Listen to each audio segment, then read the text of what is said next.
Reflux disease atau yang lebih umum disingkat dengan GERD merupakan suatu kondisi yang ditandai dengan naiknya asam lambung ke kerongkongan, esofagus. Dalam kondisi normal, sfinkter, katup, pada kerongkongan bagian bawah, berfungsi sebagai jalan masuknya makanan dari mulut menuju ke sistem pencernaan. Sfinkter esofagus, kerongkongan, dilengkapi oleh otot-otot yang akan terbuka secara otomatis ketika Anda menelan makanan, dan kembali menutup setelahnya.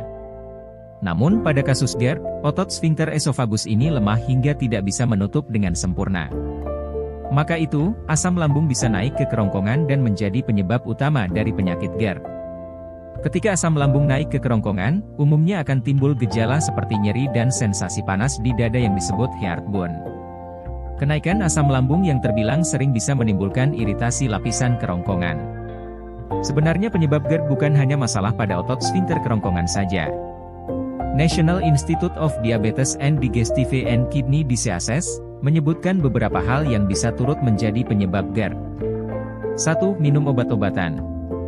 Jenis obat-obatan tertentu seperti aspirin, Motrin atau Advil, ibuprofen, dan Aleve, naproxen, bisa menimbulkan efek samping tersendiri.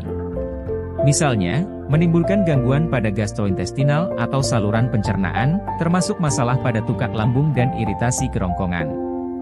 Jika Anda sudah mengalami GERD, jenis obat-obatan tersebut berisiko meningkatkan keparahan gejalanya. Sementara bagi Anda yang tidak memiliki GERD, konsumsi obat-obatan tersebut dalam jangka panjang berisiko mengembangkan gejalanya. Maka itu, penting untuk berkonsultasi terlebih dahulu dengan dokter sebelum mengonsumsi obat. Atau, konsultasikan juga ketika merasakan suatu gejala saat sedang rutin minum obat tertentu. 2. Merokok. Orang yang memiliki GERD biasanya disarankan untuk tidak merokok, karena dipercaya sebagai salah satu penyebab penyakit ini.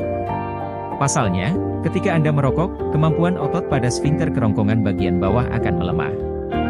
Akibatnya, sfinkter kerongkongan yang seharusnya tertutup, justru terbuka sehingga memudahkan aliran asam lambung yang naik.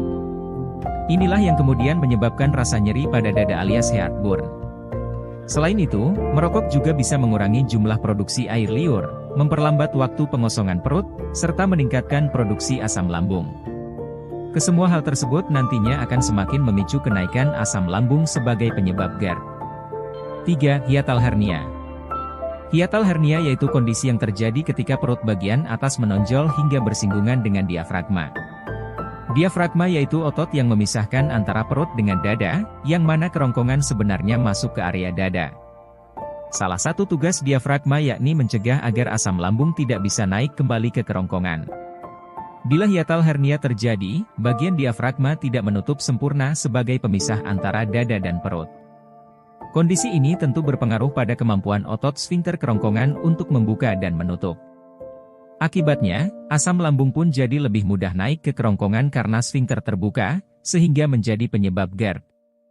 4. Genetik. Berdasarkan beberapa studi, genetik memiliki kemungkinan besar menjadi penyebab GERD. Nampaknya, variasi DNA yang disebut gen B3C825T merupakan gen berisiko membawa penyakit GERD dan masalah kesehatan lainnya yang berhubungan dengan organ kerongkongan. 5. Kehamilan. Kehamilan menjadi salah satu faktor yang bisa menjadi penyebab risiko GERD semakin meningkat. Alasannya, karena adanya peningkatan hormon estrogen dan progesteron dapat berpengaruh pada otot-otot sfinkter esofagus. Di samping itu, ukuran perut yang semakin membesar akan memberikan tekanan kuat hingga berpengaruh pada naiknya asam lambung sehingga bisa jadi penyebab GERD. 6. Asupan makanan harian. Jika gejala GERD terasa sering muncul, coba perhatikan dengan seksama. Sebab bisa jadi, beberapa jenis makanan dan minuman tertentu bertindak sebagai penyebab kemunculan gejala GERD. Sebenarnya, pantangan makanan dan minuman untuk orang dengan GERD tidak jauh berbeda dengan orang dengan masalah asam lambung. Pantangan makanan ini tentunya harus dihindari karena bisa memicu munculnya gejala GERD.